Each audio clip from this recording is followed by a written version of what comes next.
السلام عليكم ورحمة الله وبركاته. بسم الله الرحمن الرحيم.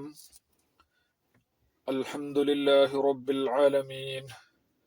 الصلاة والسلام على أشرف المرسلين. أما بعد. ಶತ್ರುಗಳ ಉಪಟಳದಿಂದ ರಕ್ಷಣೆ ಹೊಂದಲು ಏನು ಮಾಡಬೇಕು? ಈ ಒಂದು ಅಮಲ್ ಮಾಡಿ ನೋಡಿ, ಇನ್ಶಾ ಅಲ್ಲಾಹ್. ಪ್ರೀತಿಯ ವೀಕ್ಷಕರೇ, ನಮಗೆ ಹಲವು ರೀತಿಯಲ್ಲಿ ಶತ್ರುಗಳಿದ್ದಾರೆ. ನಮ್ಮ ಕುಟುಂಬದಲ್ಲಿ ಶತ್ರುಗಳಿದ್ದಾರೆ, ನಮ್ಮ ನೆರೆಕರೆಯಲ್ಲಿ ಶತ್ರುಗಳಿದ್ದಾರೆ. ಹೆಚ್ಚೇನು ಸ್ವತಃ ತಾನು ದುಡಿದು ಸಾಕಿ ಸಲಹಿದ ಮಡದಿ ಮಕ್ಕಳು ಕೂಡ ಶತ್ರುಗಳಾಗಲು ಸಾಧ್ಯತೆ ಇದೆ. ಸಹೋದರ ಸಹೋದರಿಯರು ಶತ್ರುಗಳಾಗಲು ಸಾಧ್ಯತೆ ಇದೆ. ಅದೇ ರೀತಿ ಸ್ನೇಹಿತರಲ್ಲಿ ಶತ್ರುಗಳಿದ್ದಾರೆ. ಹೀಗೆ ಹಲವು ರೀತಿಯಲ್ಲಿ ನಮಗೆ ಶತ್ರುಗಳಿದ್ದಾರೆ. ನಮ್ಮ ಉನ್ನತಿಯನ್ನು ಸಹಿಸಲು ಸಾಧ್ಯವಾಗದೆ ನಮ್ಮನ್ನು ಯಾವ ರೀತಿಯಾದರೂ ನಮ್ಮ ಪತನ ಕಾಣಬೇಕೆಂಬ ಉದ್ದೇಶದಿಂದ ಹಲವು ರೀತಿಯ ಮಾರಣ ಮಾಟ ಸಿಹಿರು ಮಾಡಿ ಸಂತೋಷ ಪಡುವ ಶತ್ರುಗಳಿದ್ದಾರೆ.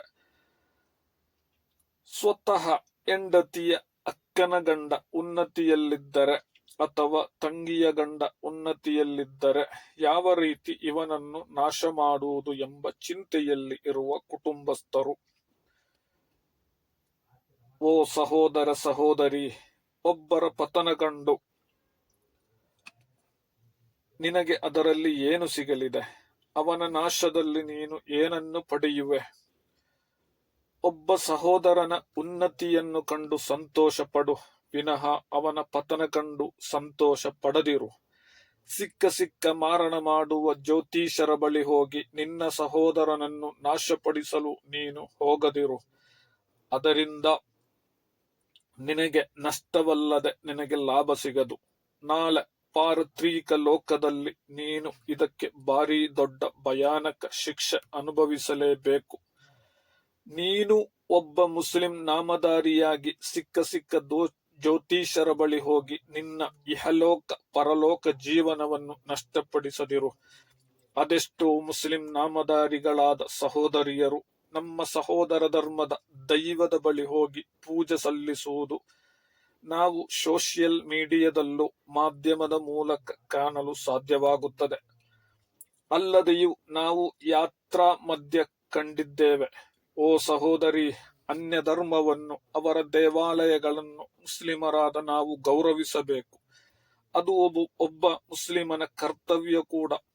ಆದರೆ ಅಲ್ಲಿ ಹೋಗಿ ಮುಸ್ಲಿಮರಾದ ನಾವು ಪೂಜೆ ಪುರಸ್ಕಾರದಲ್ಲಿ ಪಾಲ್ಗೊಳ್ಳುವುದು ಇಸ್ಲಾಮಿನ ದೃಷ್ಟಿಯಲ್ಲಿ ತಪ್ಪು. ನಮ್ಮ ಸಹೋದರ ಸಹೋದರಿಯರ ನಾಶಕ್ಕಾಗಿ ಪೂಜೆ ಪುರಸ್ಕಾರ ಮಾಡಿ ನಾಶಪಡಿಸುವುದು ಇಸ್ಲಾಮಿನ ದೃಷ್ಟಿಯಲ್ಲಿ ಘೋರ ಅಪರಾಧವಾಗಿದೆ. ಪ್ರೀತಿಯ ವೀಕ್ಷಕರೇ, ನಾನು ನಿಮ್ಮ ಮುಂದೆ ಸಣ್ಣ ಒಂದು ಸ್ಟೋರಿ ಹೇಳಲೆ. ನಮ್ಮ ದಕ್ಷಿಣ ಕನ್ನಡ ಜಿಲ್ಲೆಯ ಒಂದು ಊರಿನಲ್ಲಿ, ಆ ಊರಿನ ಹೆಸರು ಹಾಗೂ ಆ ವ್ಯಕ್ತಿಯ ಹೆಸರು ಹೇಳಲು ನಾನು ಬಯಸುವುದಿಲ್ಲ. ಒಮ್ಮೆ ಒಂದು ಅಣ್ಣ ತನ್ನ ತಂಗಿಯ ಮಗಳ ಕೆಟ್ಟ ವರ್ತನೆಯನ್ನು ಕಂಡು ಈ ಅಣ್ಣನಾದವರು ತಂಗಿಯ ಮಗಳ ಕುರಿತು, ನಿನ್ನ ಮಗಳನ್ನು ಸ್ವಲ್ಪ ಹದ್ದುಬಸ್ತಿನಲ್ಲಿಡು. ಅವಳ ಈಗಿನ ವರ್ತನೆ ಅಷ್ಟು ಚೆನ್ನಾಗಿಲ್ಲ.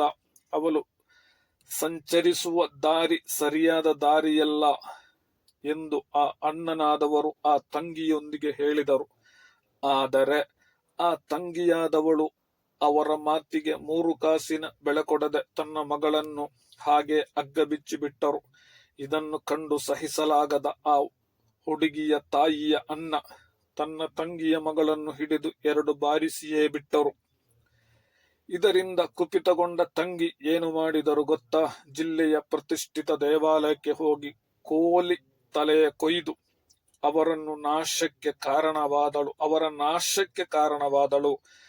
ಕಡೆಗೆ ಸ್ವತಃ ಅಣ್ಣನೇ ಅದರಿಂದಾಗಿ ರೋಗ ಬಂದು ಈ ಲೋಕದಿಂದಲೇ ಕಣ್ಮರೆಯಾದರು. ನಂತರ ಅವರ ಮಕ್ಕಳಿಗೂ ಈ ಸಮಸ್ಯೆ ಬರಲು ಹಾಗೂ ಮನೆಯವರಿಗೂ ಹಲವು ಸಮಸ್ಯೆಗಳು ಎದುರಾದಾಗ ನಮ್ಮ ತಂದೆಗೂ ನಮಗೂ ಈ ತರ ಸಮಸ್ಯೆಗಳು ಬರಲು ಕಾರಣ ಅನ್ವೇಷಣೆ ಮಾಡಿದಾಗ ತಿಳಿಯಿತು. ನಾಶ ಹೊಂದಲು ಮಾಡಿದ ಮಾರಣದಿಂದಾಗಿ ಈ ತರ ಆಗಿದೆ ಎಂದು ತಿಳಿಯಲು ಸಾಧ್ಯವಾಯಿತು. ನೋಡಿ ಸಹೋದರ ಸಹೋದರಿಯರೇ, ಸ್ವಂತ ತಂಗಿಯಿಂದಲೇ ತಂಗಿಯಾದವಳೇ ಈ ತರ ಮಾಡಿದ್ದರೆ ಬೇರೆಯವರ ವಿಷಯ ಹೇಳಬೇಕಾ? ಆದುದರಿಂದ ನಾವು ಎಚ್ಚರಿಕೆಯಿಂದ ಇರಬೇಕು. ನಾವು ದಿನಾಲು ನಮಾಜ್ ನಿರ್ವಹಿಸಬೇಕು, ಹದ್ದಾದ ರಾತಿಬು ಹೇಳಬೇಕು, ಹಬೀಬ್ ಸಲ್ಲಲ್ಲಾಹು ಅಲೈಹಿ ವಸಲ್ಲಮರ ಸ್ವಲಾತ್ ತರುವುದು ಶರೀಫ್ ಸಾಧ್ಯವಾದಷ್ಟು ಹೇಳಬೇಕು. ಇದರಿಂದಾಗಿ ನಮ್ಮ ಶತ್ರುಗಳು ಮಾಡುವ ಮಾರಣ ಸಾಧ್ಯವಾದಷ್ಟು ತಡೆಗಟ್ಟಬಹುದು. ಶತ್ರುಗಳ ಉಪಟಳದಿಂದ ರಕ್ಷೆ ಹೊಂದಲು ನಾವು ಮಾಡಬೇಕಾದ ಅಮಲ್ ಕೇವಲ 3 ದಿವಸ ಮಾಡಿದರೆ ಸಾಕು. ಮಾಡುವ ರೀತಿ: 7 ಹಸಿಮೆಣಸು ತೆಗೆದುಕೊಳ್ಳಿ, ಮತ್ತೆ 1 ಕಪ್ಪು ಬಟ್ಟೆಯ ತುಂಡು, ನಂತರ ಒಂದೊಂದು ಹಸಿಮೆಣಸು ತೆಗೆದು ಅದಕ್ಕೆ ಸೂರತುಲ್ ಕೌಸರ್, ಇನ್ನಾ ಅತೈನಾಕಲ್ ಕೌಸರ್ ಎಂಬ ಸೂರತ್ತನ್ನು 7 ಸಲ ಓದಿ ಮಂತ್ರಿಸಬೇಕು. ತುಟಿಯ ಹತ್ತಿರ ಹಿಡಿದು ಓದಬೇಕು. ನಂತರ ಇಶ್ಫಿ ಇಶ್ಫಿ ಇಶ್ಫಿ ಎಂದು ಊದಬೇಕು. ಹೀಗೆ 7 ಹಸಿಮೆಣಸಿನಕಾಯಿಗೆ ಓದಿ ಊದಬೇಕು.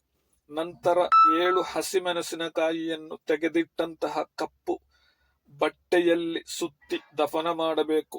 ನೀವು ಈ ಕರ್ಮ ಮಾಡುವ ಸಂದರ್ಭದಲ್ಲಿ ನಿಮ್ಮ ಶತ್ರುಗಳನ್ನು ಮನಸ್ಸಿನಲ್ಲಿ ನೆನೆಸಿ ಮಾಡಬೇಕು. ಯಾರಾಗಿದ್ದರೆ ನಿಮ್ಮ ಶತ್ರು ಅವರನ್ನು ಮನಸ್ಸಿನಲ್ಲಿ ನೆನೆಸಿ ಹೀಗೆ 3 ದಿವಸ ಮಾಡಿ.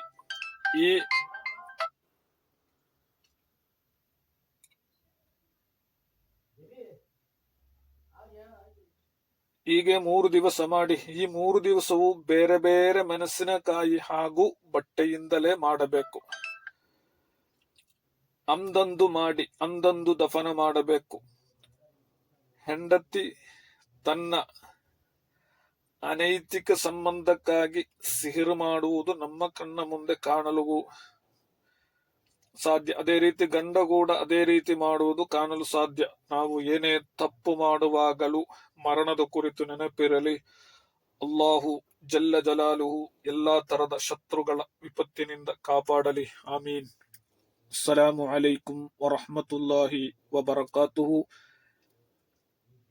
ಸಾಧ್ಯವಾದಷ್ಟು ಈ ವಿಡಿಯೋವನ್ನು ವೀಕ್ಷಿಸಿ ಇತರರಿಗೆ ತಲುಪಿಸಿ. ಅಲ್ಲಾಹು ಎಲ್ಲರಿಗೂ ಖೈರು ಮತ್ತು ಬರಕತ್ತು ನೀಡಿ ಅನುಗ್ರಹಿಸಲಿ.